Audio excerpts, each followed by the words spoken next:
피차라는 용어 우리 흔히 씁니다. 피차. 어떤 일을 놓고 양쪽이 다 곤란한 지경에 있을 때 우리 흔히 쓰는 말이 곤란한 것은 피차 마찬가지다 라고 얘기합니다. 피차라는 용어. 이해가 갈린다. 피차의 이해가 갈린다. 그런 용어도 있죠. 어제와 같이 이제 윤석열 대통령의 석방을 놓고 검찰이 어떤 결정을 하게 됩니다. 그 결정에 대해서 여와 야의 반응이 다른 것은 우리가 흔히 알고 있는 피차의 이해 관계가 달라서 그렇다. 그렇게 얘기하지 않습니까? 그런데 사용되는 용어들이 이제 피차입니다. 피는 한자어로 이제 되어 있는 단어니까 저 피와 차는 이제 2차로 되어 있지 않습니까? 그래서 이제 피란 말은 적이 또는 저곳, 저것 또는 저 사람, 저편, 더 나아가서 저쪽이라는 이제 그런 뜻을 갖고 있다면 차는 2차로서 여기, 이곳, 이 사람, 이쪽, 이편 등을 이제 가르치는 표현입니다. 그래서 피차라는 말은 이것과 저것이라는 말이고, 피차라는 말은 이것과 저것 양쪽을 가르치는 그런 이제 말이기도 합니다. 저는 이 피차라는 단어가 너무너무 중요한 단어라고 생각하고 고민해야 될 단어라고 생각이 들어요. 그리고 이것이 얼마나 어려운 일인가도 우리가 한번 인식해 봤으면 좋겠다는 생각이 들어요.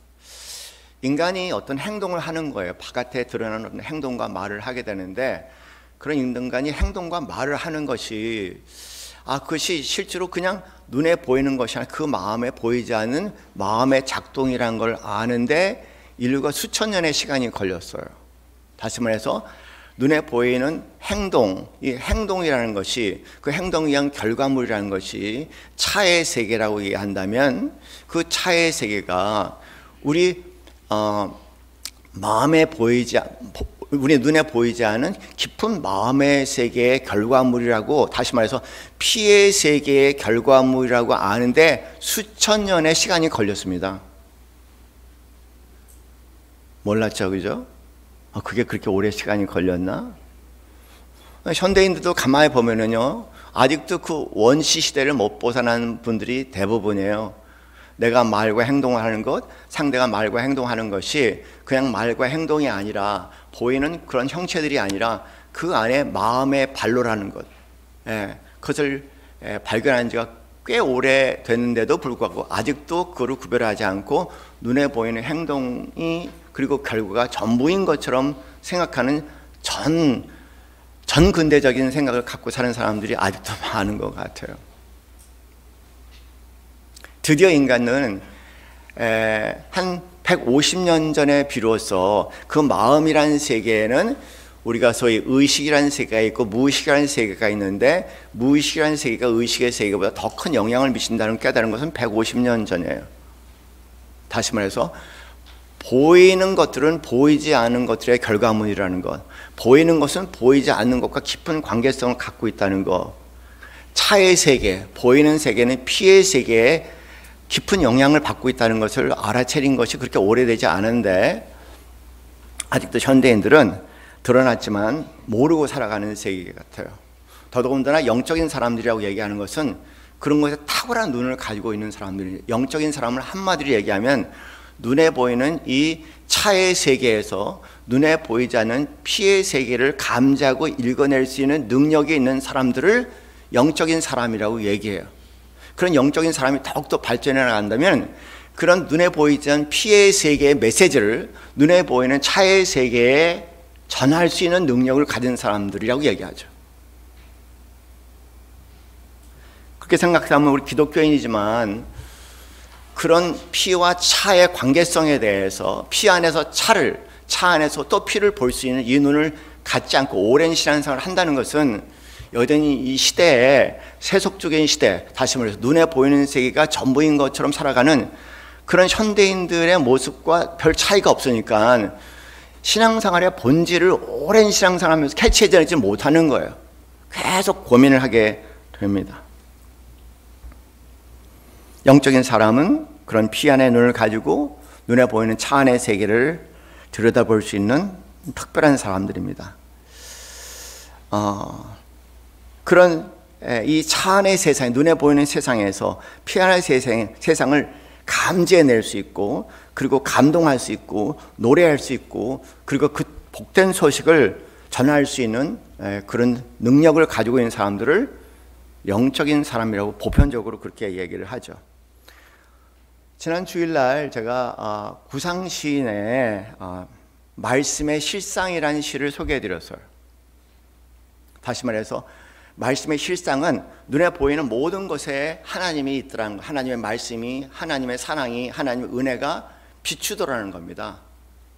그래서 세상의 모든 것들이 세상의 모든 것이 아니라 말씀의 로고스라고 얘기할 수 있는 예수님의 실상이 드러난 거라고 얘기를 했어요.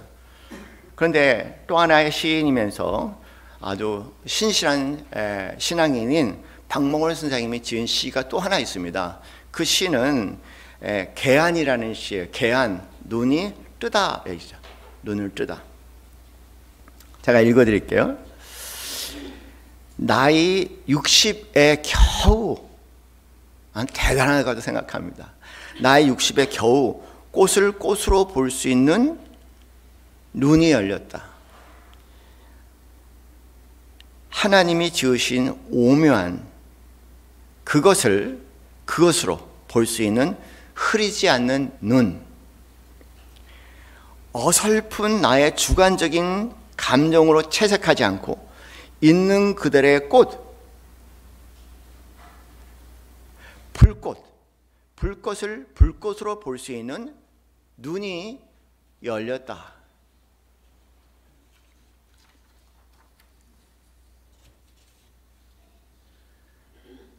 세상은 너무 아름답고 충만하고 풍부하다. 그전엔 그렇게 안 보였나 봐요. 뭔가 항상 부족하고 뭔가 불만의 세상이었는데, 그렇게 꽃을 꽃으로 있는 그대로 보고 그 꽃이 불꽃이라는 것을 아는 눈이 열려서 그가 경험하게 된 세상은 너무 아름답고 풍만하고 그리고 충만하고 풍부하다. 하나님이 지으신 있는 그것을 그대로 볼 수 있는 지복의 눈이다. 참 복된 눈이다. 천상의 눈이다. 그렇게 얘기하면서 이제 내가 무엇을 노래하랴. 하나님의 옆자리로 살며시 다가가 아름답습니다. 감탄할 뿐, 하나님 빚은 술잔에 축배의 술을 따를 뿐, 이렇게 마무리를 합니다. 여러분, 여기에 나와 있는 불꽃이라는 단어는 평범한 단어는 아니고요, 성경에 등장하는 단어예요. 여러분, 박목월 시인은 성경을 그렇게 많이 읽은 분입니다. 우리는 그냥 청록파 시인 학교에서 배운 것 그 정도로 알고 있지만은 그분의 모든 시에는 보이지 않는 하나님이 담겨져 있어요. 근데 이 불꽃이란 것은 모세의 사건에 등장하는 겁니다. 가시덤불을. 그런데 불꽃이 붙었어요. 금방 사라지겠거니라고 멀찌감치 보고 있는데 다시 보니 아직도 불꽃이 타고 있는 거예요. 너무 신기해서 다가갔습니다. 그 가시덤불 속에 여전히 타는 불꽃을 바라보면서 그런 신비, 경이감을 느꼈죠. 그리고 갑자기 그 경이감 속에 거기에 하나님의 임재하심이라는 경외감을 느끼기 시작했습니다. 그리고 신발을 벗었기에 그는 거기에서 신을 만날 수 있었습니다. 거기에 등장하는 불꽃이에요. 그 불꽃을 시인은 어설픈 나의 주관적인 감정으로 채색하지 않고 있는 그대로의 불꽃, 칭하여 불꽃으로 볼 수 있는 눈이 열리니 세상은 너무나 아름답고 충만하다라고 이야기합니다.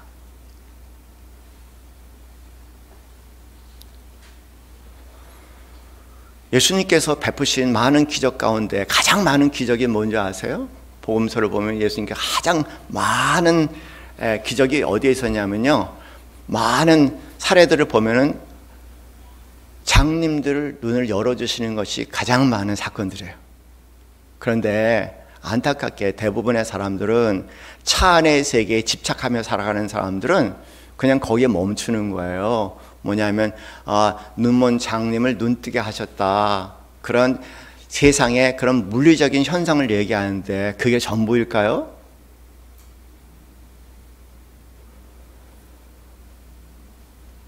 아니에요. 주님께서 성령을 통해 우리 삶에 다가오시면요, 정말 눈의 세례를 주셔서 개안을 하게 되죠.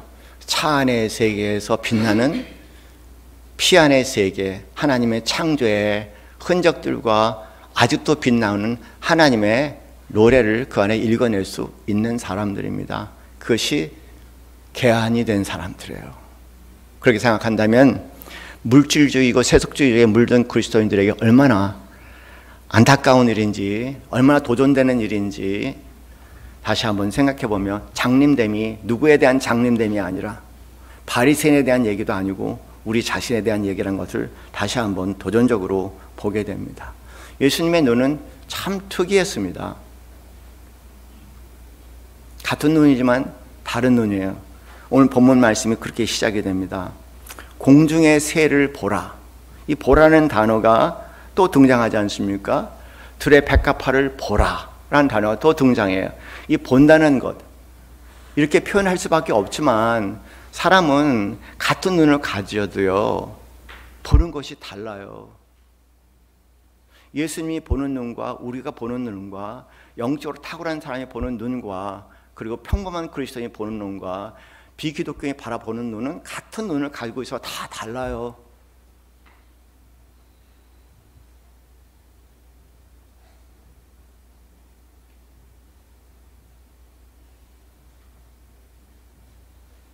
새가 공중에 날아갑니다. 저도 공중에 나는 새도 많이 봤고 나무에 앉아있는 새도 참 많이 봤어요. 새가 날아가네. 새가 가네. 신기하다. 뭐 그 정도로 대부분 끝났었죠. 그런데 예수님은 그렇게 끝나지 않아요. 피 안의 세계에 대한, 차 안의 세계에 대한 감동으로 끝나는 것이 아니고 경이롭다, 신이다, 새가 날아가네, 뭐 그 정도. 그러나 예수님 눈은 참 달라요. 공중에 새가 날아간다. 봄에도 봤고 여름에도 봤고 가을에도 봤고 겨울에도 봤어요. 봄에도 살아있네, 이해돼. 여름에도 살아있네, 이해돼. 가을에도 살아있네, 이해돼. 겨울에 어떻게 살았지?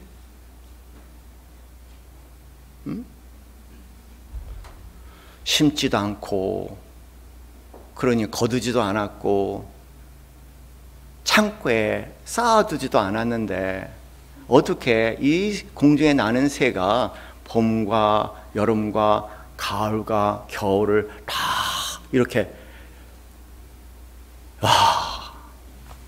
우리는 봄이면 봄, 여름이면 여름, 가을이면 가을, 겨울이면 겨울, 두터운 옷을 입지 않고 오리털을 입지 않고 겨울을 보낸다는 것은 한겨울에 상상도 할 수 없을 때 우리의 심정으로 하늘에 나는 새를 본다는 것은 참 경이로운 사건인 것 같아. 와, 저 새는 어떻게 한겨울을 지냈지?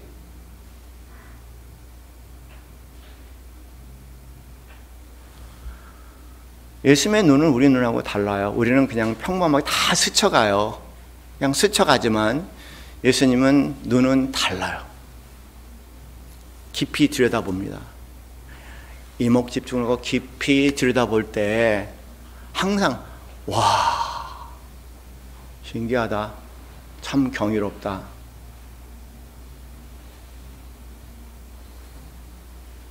그런 눈이에요, 예수님의 눈이.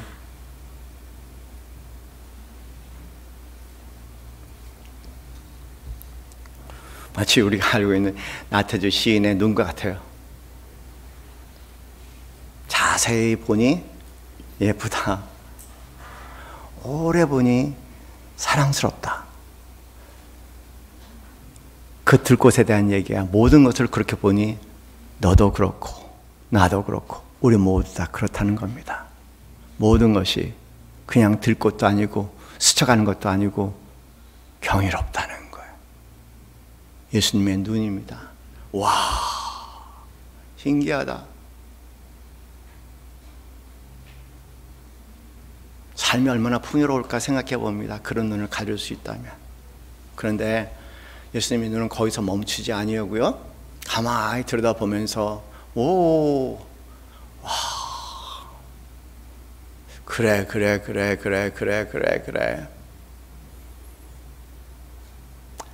하늘 아버지께서 기르셨구나.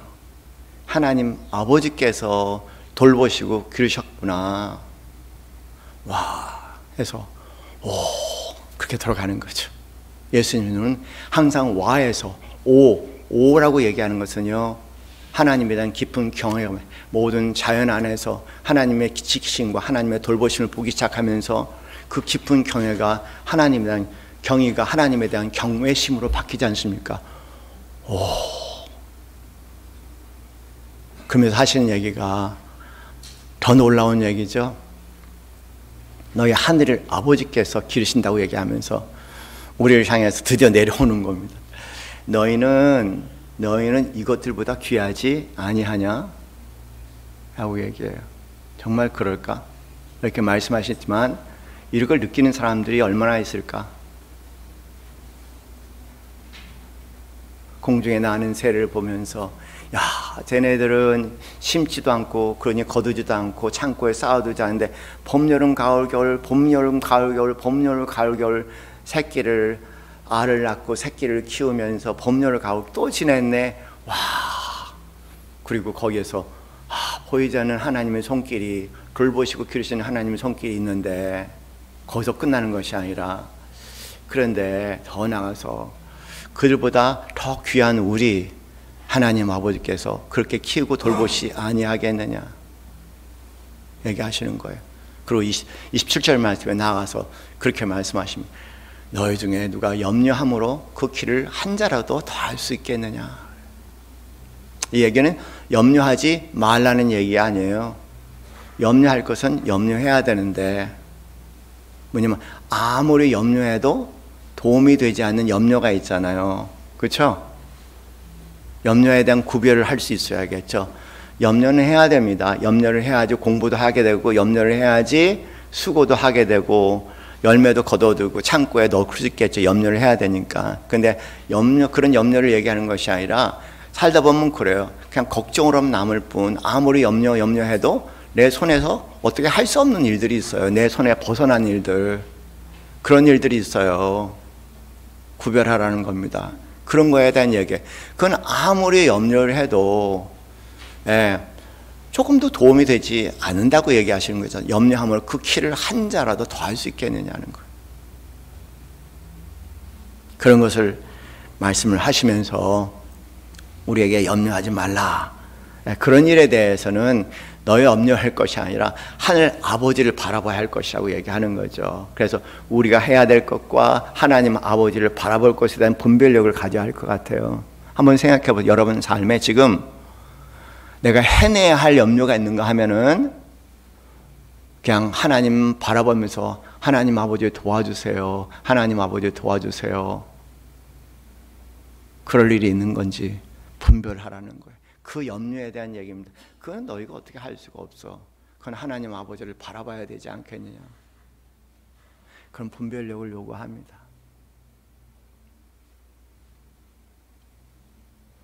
저희 가족 가운데 누군가가 이제 어디를 시험을 봤는데 그 시험이 잘 돼야지 이 친구가 또 올 한 해를 잘 보낼 수 있겠는데 그런 생각을 했어요. 근데 그거 우리가 할 수 있는 게 아무것도 없어. 아무것도 할 수가 없는 거예요. 부모가 뭘 할 수 있겠습니까?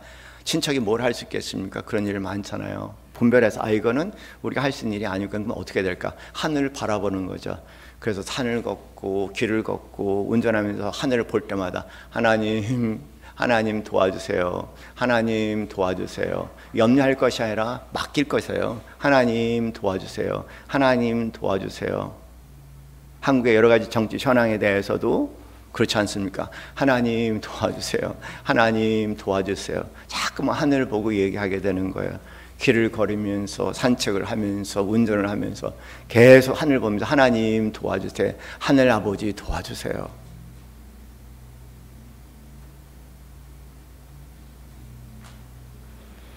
어느 날 내가 어떻게 도저히 할 수 없는 건데요.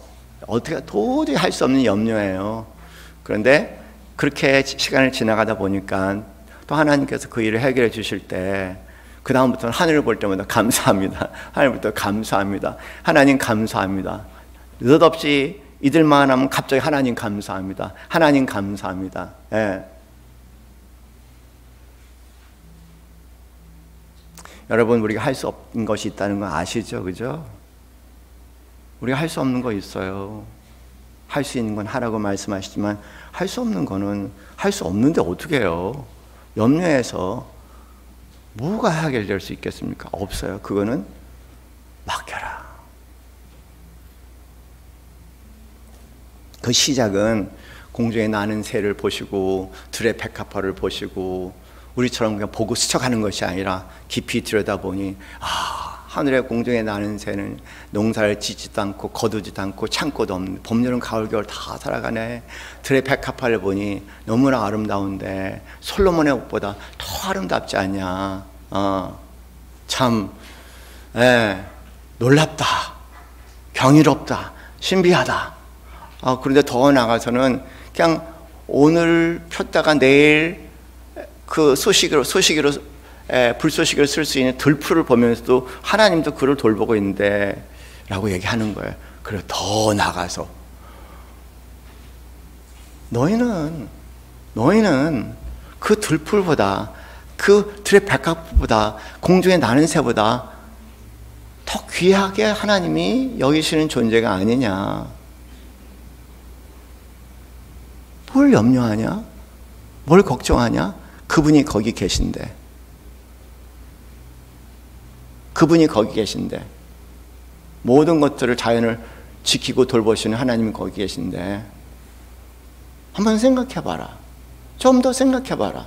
좀 생각해봐라. 좀 깊이 생각해봐라. 도대체 그 염려가 뭘 얘기하는지 생각해봐라.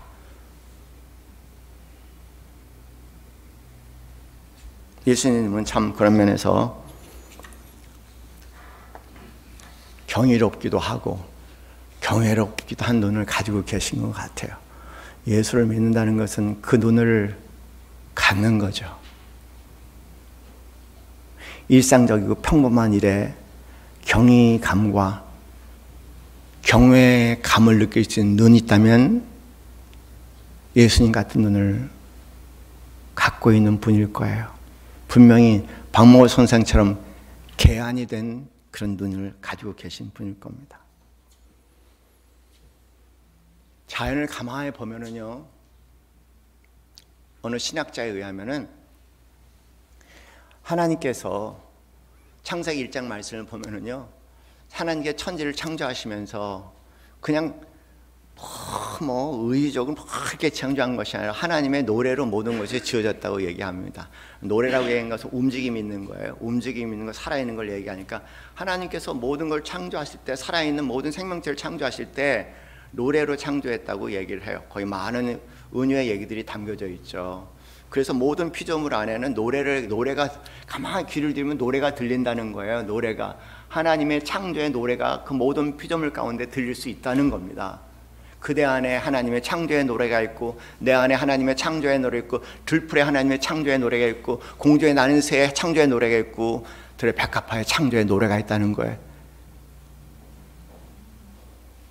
그 노래소리를 들을 수 있는 사람, 그 운율과 그 움직임을 느낄 수 있는 사람, 와, 차 안의 세계에서 피 안의 손길을 느낄 수 있는 사람, 그런 사람을 그리스도를 따르는 그리스도인이라고 말하는 겁니다. 그렇다면 우리의 자리는 참 안타까운 것 같아요. 오랜 신앙에도 불구하고 아직도 근원 하나 제대로 세우지도 못했다는 것은 정말 안타까운 얘기인 것 같아요. 저는 그런 상상을 해봅니다. 경외감은 놔두고 일단 경외감이라도 가졌으면 좋겠다. 경외의 눈이 되는 데는 또 하나의 성령의 도움이 필요하지만 최소한도 일상의 삶에서 경의를 느낄 수 있는 그 경외감과 신비로움을 느낄 수 있는 눈만이라도 먼저 회복된다면 언젠가는 그 경외감이 경외감까지 연결될 수 있지 않을까. 그렇다면 우리의 삶은 아주 풍요로운 삶이 될 거예요. 아무런 변화가 없어도, 그 삶을 바꾸지 않아도, 그 직업을 바꾸지 않아도, 나의 삶 전체가 있는 그대로 있어도 그 안에 경이로움과 경외로움을 느낄 수 있다면 그 삶은 풍요로운 삶이 아니겠습니까? 그걸 평화롭다고 얘기해. 아름답다, 충만하다, 풍성하다. 주님께서 말씀하신 거예요. 요한복음 10장 10절 말씀을 드렸잖아요. 내가 양에게 오면 생명을 얻게 하고 더 풍성히 얻게 하려 하심이라. 그 풍성함이라는 것은 뭘 더 많이 붙여주시는 것이 아니라 현재 있는 그대로 그 안에 하나님의 은율과 하나님의 노래와 하나님의 창조의 솜씨를 느낄 수 있을 때 우리는 아름답다고 얘기할 수 있고 충만하다고 얘기할 수 있고 풍부하다고 얘기할 수 있는 그것을 주님께서 약속하셨습니다. 그래서 그리스도인은 가난하지만 부한 사람이에요. 부족하지만 풍요로운 사람이라는 신비로움을 머금고 살아가는 존재입니다.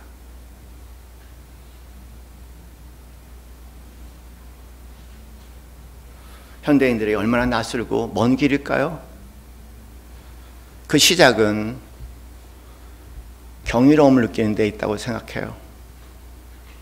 경외는 내려놓고 경이로움부터 기대가 돼요. 오늘 이제 우리 1시 한 10분부터 우리 꼬마들이 이제 랩을 배우기 시작을 할 텐데 저는 그래요. 자기가 이렇게 너 한번 마음을 표현해봐라. 예. 지금 내 마음에 뭐 얘기할 거예요 분명히. 여러분 랩을 들어보신지 알 거예요. 그러면 선생님이 그 랩을 걔의 그 마음에 있는 얘기를 듣고요. 예. 그 얘기 한 듣고 그냥 뭐 불평일 수 있겠고 원망일 수 있겠고 뭐 그런 얘기겠죠. 막 얘기하겠죠. 그럼 선생님이 그거를 음악으로 만드는 거예요. 굉장히 쉬운 음악이 리듬이니까. 그래서 그번 얘기했던 것이 리듬을 타기 시작하는 거야. 리듬을 타고 뭐 얘기했던 거 리듬을 타고 나오는 거예요. 아마 그럴 때 자기도 굉장히 신비로움을 느낄 거예요. 와, 이게 뭐지? 그냥 이야기가 불평이든 원망이든 사랑이든 내가 지금 토해내는 이야기가 그분이 붙여주시는 그 음악에 따라서 새로운 음유를 타고 노래가 되는 거예요. 그 노래를 나는 지금 하는 거예요. 그 노래를 하는 내가 내 자신에게 신비하다, 경이롭다는 것을 느끼지 않겠습니까? 그래서 더 놀라운 것은요, 본인이 그 노래를 하면서 그 노래를 하고 있는 자기에 대한 경이감을 느끼는 것뿐만 아니라 그 신비로움을 느끼는 것뿐만 아니라 아마 그 옆에 있는 친구가 별별 없는 친구라고 생각했는데 그 친구가 따따따따따따 하는 걸 볼 때 그 옆에 있는 친구가 그걸 보면서 제가 노래하네? 제가 저런 노래하네? 얼마나 놀라겠어요?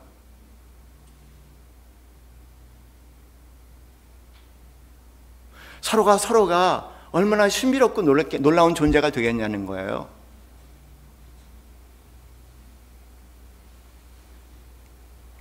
주님이 우리에게 하시는 일이 그거예요. 사랑의 노래든 원망의 노래든 불평의 노래든 절망의 노래든 주님은 그 안에 반주를 해주실 거예요. 은혜를 붙여줄 것입니다. 그래서 어느덧 어두운 노래가 은혜를 타서 생명의 노래로 바뀌게 하실 겁니다.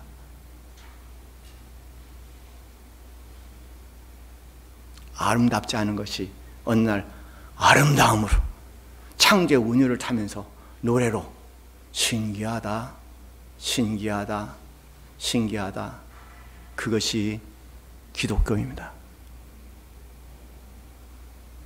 생산적이고 효율성을 갖고 합리성을 갖고 세속적인 뭘 이루고 성공하는 것이 기독교가 아니에요. 그건 사기꾼들이에요. 온통 사기꾼들이 많아, 교회 안에.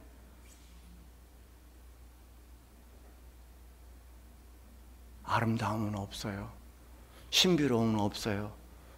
서로가 조종과 통제, 욕망의 대상일 뿐 더 이상 신비로움을 머금는 아름다운 존재는 없어졌어요.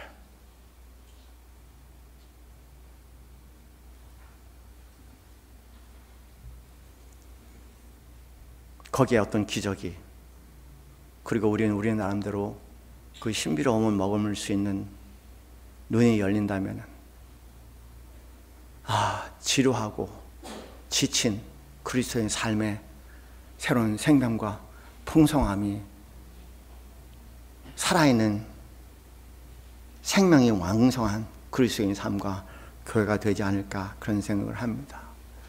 인간은, 사랑하는 성도님들, 절대 인간은 그냥 신비로운 존재예요. 그렇게 보세요. 그냥요. 그 외에는 아무것도 할 말이 없어요. 그냥 신비로운 존재입니다. 그것을 존중하는 삶이 하나님의 백성들의 모습이에요. 저 사람은 잘 된다, 신비하다. 저 사람 너무 힘들다, 신비하다. 제가 제일 신비하게 생각하는 건요, 암으로 씨름하는 사람들, 우리 교회, 우리 이제 이서희 권사 같은 이런 분들을 보면서 그 얼마나 힘들까? 암 치료가 얼마나 힘들까? 머리카락이 다 빠지고 가발을 써야 될 정도로 그냥 그 구역질이 나는 것을 견뎌 나가면서 계속 치료되는 그 모습을 볼 때 저는, 어떻게 견디나 그거를.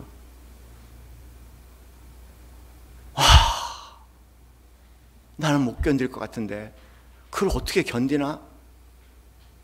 죽을 것 같은 상황 가운데서도 모든 사람이 등을 돌리는 절망 속에서도 그래도 훌륭하고 멋있게 살아내지 않더라도 그냥 견뎌내는 그 사람을 볼 때는 저는 어떻게 저렇게 견디나? 난 너무 경이로운 거예요. 그 인간이 어떻게 견디나? 사랑하는 가족을 보내면서 그 없이는 살 수 없을 것 같은 절망 속에서도 마지막까지 그 사람을 지키며 그 사람과 더불어가는 그 사람은 도대체 어떻게 그 시간들을 견디고 있을까? 존경스럽다. 참 놀랍다. 도대체 인간 안에는 무엇이 있는 거야 도대체? 인간 안에 도대체 무엇이 있는 거야? 신비하다.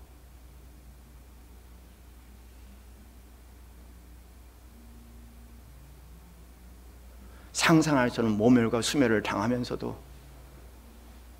내 자식의 아픔 속에서도 그걸 바라보며 견뎌주는 부모의 눈을 바라볼 때 나는 미칠 것 같은데, 나는 지금 미치겠는데, 미칠 것 같은데 어떻게 저걸 견딜까? 대단하다. 저 안에는 또 뭐가 있을까?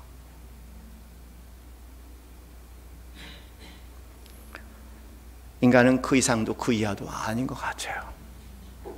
인간은 그대로 신비로운 존재입니다. 참 신비로운 존재. 그걸 어떻게 견뎌낼까? 그것을 어떻게 이루어낼까? 참 신기하다.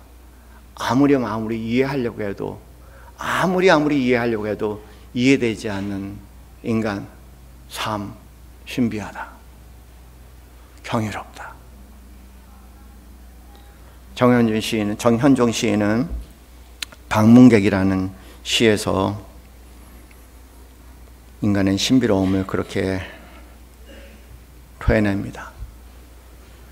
사람이 온다는 건 실은 어마어마한 일이다. 그는 그의 과거와 현재 그리고 그의 미래와 함께 오기 때문이다. 과거, 현재뿐만 아니라 그 미래도 오고 있다는 거예요. 그 미래는 그대도 모르고 나도 모르는 그 미래가 그대 안에 온다는 겁니다. 사람이 온다는 것은 그래서 실로 어마어마한 일이다. 부서지기 쉬운 사람, 그래서 부서지기도 했을 사람, 그 마음이 오는 것이다.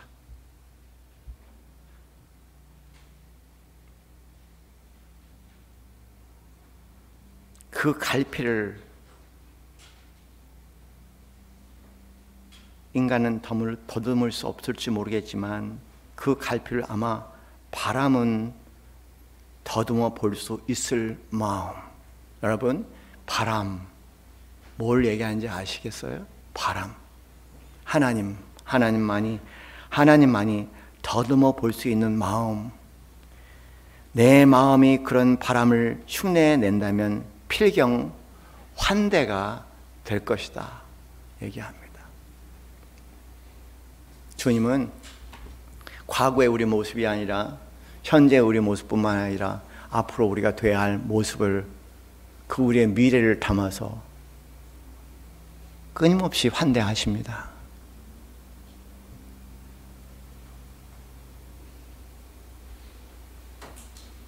하나님에게 우리는 우리 자신도 서로에게 그렇지만 우리 자신은 하나님께 신비로운 존재고요. 그분의 미래를 담고 있는 신비로운 존재로서 하나님 그걸 머금고 우리를 늘 환대하세요. 그 환대가 우리의 미래가 될 것입니다. 사랑하는 성도님들, 제발 말씀을 공부하거나 나눌 때 판단하지 마세요. 나쁜 사람들이에요. 아주 무식하고 어리석은 사람들이에요.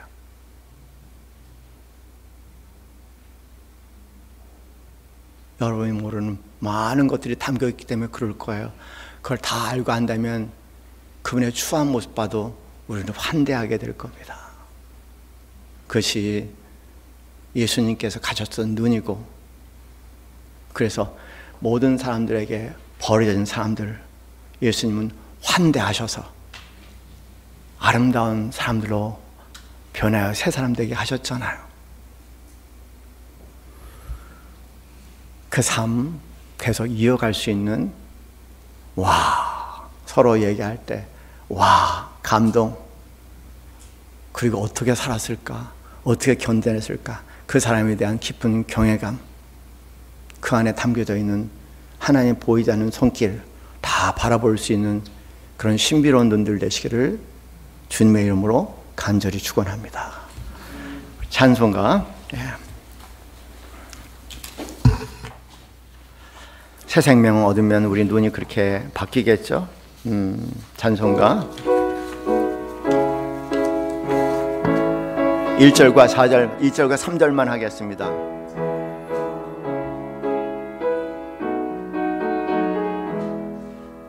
나 이제 주님의 새 생명 얻은 몸, 옛 것은 지나고 새 사람이로다. 그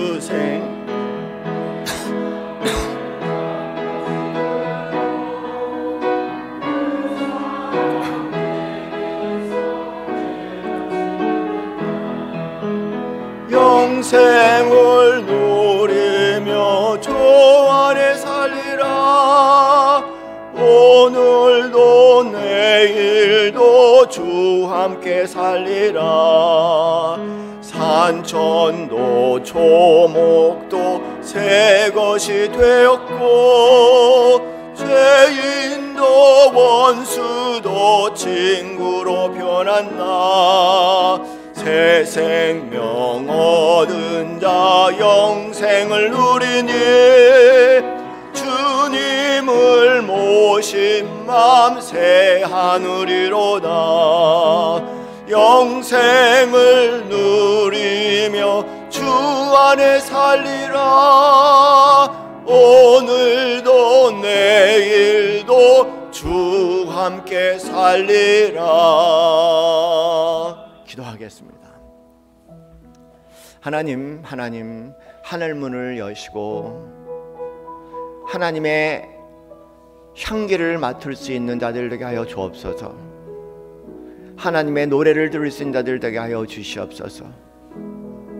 그 향기와 그 노래에 취해서 모든 것을 아름다운 것으로 볼 수 있는 경외의 눈이 되게 하시고 그 안에 담겨져 있는 하나님의 경외로운 손길도 바라볼 수 있도록 도와주셔서 부족함과 불안과 두려움으로 중독되어 살아가는 이 세상에 새로운 소망과 빛이 되어 주시옵소서. 주여, 간절히 기도합니다. 간절히 기도합니다. 우리에게 허락하신 성령님 기름 부으셔서 차 안의 세계에서 피 안의 비밀을 볼 수 있는 눈을 허락하여 주셔서 하나님의 운행하고 움직이시는 놀라운 손길도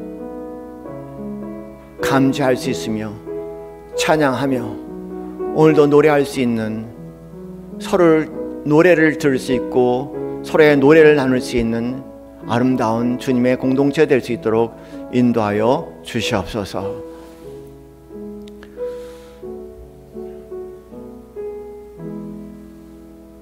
이제는 우리 주 예수 그리스도의 그 크신 은혜와 하나님 아버지의 즉하신 사랑과 성령님의 교통교감하심이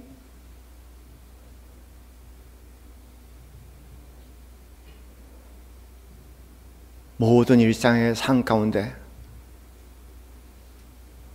하나님의 흔적들을 바라보며 경외와 경외의 눈으로 새 사람 되길 소원하는 이 자리에 사랑하는 모든 성도들 머리 위에 지금부터 영원까지 함께 있기를 간절히 축원하옵나이다. 아멘.